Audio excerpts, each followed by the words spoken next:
vous proposons l'exemple de l'établissement AGIMC, car cet établissement a aujourd'hui des résultats concrets en termes d'amélioration des conditions de travail, mais cela a demandé beaucoup de temps en termes de préparation de la démarche de prévention, de mise en place de la démarche de prévention dans l'établissement, notamment à travers l'aspect stratégique de la composition du comité de pilotage.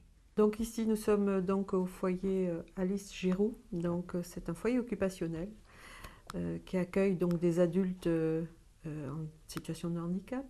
Et c'est un établissement qui est géré par l'association girondine des infirmes moteurs cérébraux, dont je suis la directrice générale. Donc là, je vais un peu parler au titre de l'ensemble des directions de cet établissement, mais aussi des autres établissements de l'association, qui petit à petit intègrent cette démarche de prévention PRAP, sachant que le foyer Alice Giroux a été effectivement l'établissement pilote pour la mise en place de cette démarche.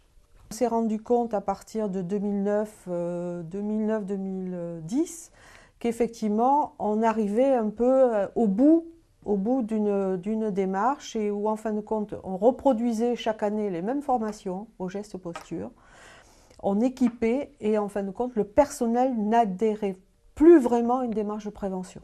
Voilà. Donc nous avons réfléchi à une nouvelle approche. Voilà. Et effectivement, la CARSAT nous a parlé de ces formations PRAP, qui était une autre modalité de traiter cette problématique. Alors, c'est vrai que c'est un projet qui est parti donc d'une réflexion de groupe, pas du tout individuelle, d'une directrice dans son coin. Donc effectivement, très tôt, ça a été réfléchi donc avec la CARSAT, avec le médecin du travail, avec le CHSCT. Personnellement, en tant que directrice générale, je l'ai aussi beaucoup relayé au niveau des instances représentatives, en particulier des comités d'établissement et du CCE. Donc en fin de compte, c'est devenu en fin de compte une évidence et ça a été partagé au niveau associatif. Nous avons aussi sensibilisé le conseil d'administration. Donc, en fin de compte, c'est vraiment un travail de réflexion de groupe, d'équipe autour de cette problématique. En CE, de toute manière, dans les CHSCT, on faisait vraiment le même constat, on a partagé le même diagnostic. Donc, on est parti dans cette aventure tous ensemble. Voilà, tous ensemble. Alors, ce comité de pilotage a été constitué pour s'assurer que, effectivement, c'était une démarche qui allait durer dans le temps. Parce qu'effectivement, ce n'est pas un coup d'épée dans l'eau, ce n'est pas une formation qu'on fait et puis après on suit plus ou moins. Donc c'était vraiment que ça serve d'expérimentation et qu'on puisse ensuite le décliner sur les autres établissements. Donc nous avons proposé un comité de pilotage avec les représentants des différents acteurs.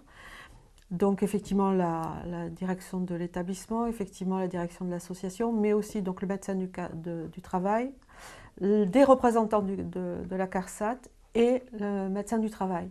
Ce qui est important aussi, c'est que l'on a fait participer des techniciens de la prévention. C'est-à-dire qu'au niveau de ce comité de pilotage, il y a eu effectivement très vite donc les personnes de l'établissement qui étaient formées PRAP, le directeur de l'organisme de formation qui avait formé nos préventeurs PRAP, et aussi des ergonomes, à la fois donc, de la CARSAT et à la fois de la médecine du travail. Donc en fin de compte, on a constitué un comité de pilotage vraiment pluridisciplinaire qui a réuni toutes les composantes et qui a fait qu'effectivement on avait les compétences pour suivre cette démarche. Je dirais qu'il faut choisir les bonnes personnes. Voilà. C'est-à-dire que c'est clair que c'est des démarches où il ne faut pas se tromper sur les personnes qui portent la démarche. Alors, il faut avoir des interlocuteurs internes et externes. Nous avons fait le choix, par exemple, de ne pas former les cadres intermédiaires pour être préventeurs PRAP santé. Voilà. Nous avons fait ce choix parce qu'effectivement nous pensions que ça devait partir du terrain et que c'était au plus près du terrain que les préventeurs devaient agir. Donc oui, au début on a fait les premières formations, les solutions trouvées m'ont remonté directement au comité de pilotage. Donc c'est vrai que ce sont des fiches qui sont réalisées par les acteurs PRAP, qui sont investies par les acteurs PRAP. Et c'est vrai que des fois les fiches arrivent au comité de pilotage, donc ce ne sont pas forcément simples non plus à décrypter. Donc il manquait un maillon entre les deux, donc on a créé le groupe projet, qui est composé donc du chef de service d'établissement, d'un formateur PRAP, de l'ergothérapeute de l'établissement, de l'ouvrier d'entretien, parce que c'est lui qui connaît les bâtiments, qui connaît les structures et les travaux réalisés, et de 2 ou 3 acteurs PRAP, et on renouvelle le groupe des acteurs PRAP tous les 6 mois à peu près, justement pour qu'il y ait un petit mouvement. Alors au niveau organisationnel, c'était le travail à 2. Ça, c'est quelque chose qui s'est mis en place de façon assez importante. La réflexion aussi qui n'est plus individuelle mais de groupe. Ça, c'est en termes d'organisation.